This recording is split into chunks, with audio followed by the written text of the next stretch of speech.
Praise the Lord family. आइए मिलके परमेश्वर पिता की स्तुति करें, आराधना करें। जब दो लोग मिल करके, 2 या 3 लोग मिल करके आराधना और स्तुति करते हैं परमेश्वर पिता की, तो पिता परमेश्वर वहाँ पे उपस्थित होते हैं। तो आइए हम पिता के नाम को ऊंचा करें।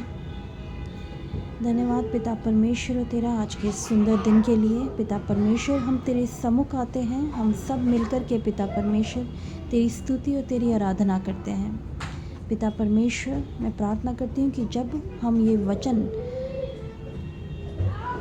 अपने जीवनों में उतारते हैं, पिता परमेश्वर ये वचन हम में से हर एक के जीवन के हर एक एरिया में कार्य करने पाए और बहुतायत से प्रभु पिता फल लाने पाए ये हमारे जीवन में। आमीन। भजन संहिता का 65 पढ़ेंगे। हे परमेश्वर, सियोन में स्तुति तेरी बाट चढ़ती है और तेरे लिए मन्नतें पूरी की जाएंगी। हे प्रार्थना के सुनने वाले, सब प्राणी तेरे ही पास आएंगे। अधर्म के काम मुझ पर प्रबल हुए हैं, हमारे अपराधों को तू ढांप देगा। क्या ही धन्य है वह जिसको तू चुनकर अपने समीप आने देता है कि वह तेरे आंगनों में वास करें। हम तेरे भवन के अर्थात तेरे पवित्र मंदिर के उत्तम उत्तम पदार्थ से तृप्त होंगे। हे हमारे उद्धारकर्ता परमेश्वर, हे पृथ्वी के सब दूर दूर देशों के और दूर के समुद्र पर रहने के वाले के आधार, तू धर्म से किए हुए भयानक कामों के द्वारा हमें मुँह मांगा वरदान देगा। तू जो पराक्रम का फेटा कसे हुए अपनी सामर्थ्य से पर्वत को स्थिर करता है, तू जो समुद्रों का महाशब्द, उसकी तरंगों का महाशब्द और देश देश के लोगों का कोलाहल शांत करता है, इसीलिए दूर दूर देशों के रहने वाले तेरे चिन्ह देखकर डर गए हैं। तू उदयाचल और अस्ताचल दोनों से जय जयकार कराता है। तू भूमि की शुद्धि लेकर उसको सींचता है, तू उसको बहुत फलदायक करता है। परमेश्वर की नदी जल से भरी रहती है। तू पृथ्वी को तैयार करके मनुष्यों के लिए अन्न को तैयार करता है। तू रेघारियों को भली भांति सींचता है और उनके बीच की मिट्टी को बैठाता है।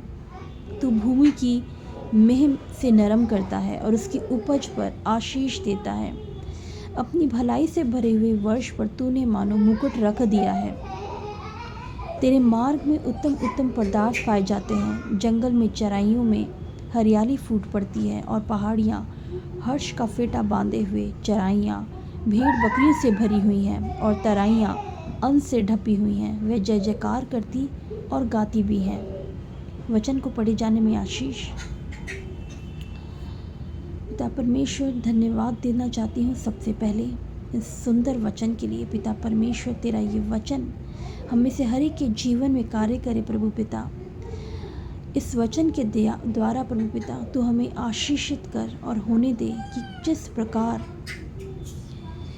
प्रकार पिता परमेश्वर तूने हर एक समयों के लिए निश्चित समय रखा है, तूने हर एक चीज़ों को डिज़ाइन किया हुआ है प्रभु पिता परमेश्वर, कि वो सही समय पे फलवंत हों, सही समय पे सही सीज़न पे प्रभु पिता उसके चीज़ों का रिज़ल्ट निकले, फल मिले। पिता परमेश्वर, हम तुझसे प्रार्थना करते हैं कि तू हमें से हर एक के जीवनों को प्रभु पिता संभाल, हमें गाइड कर। तेरी पवित्र आत्मा हमारे साथ बनी रहे और हमें गाइडेंस दे।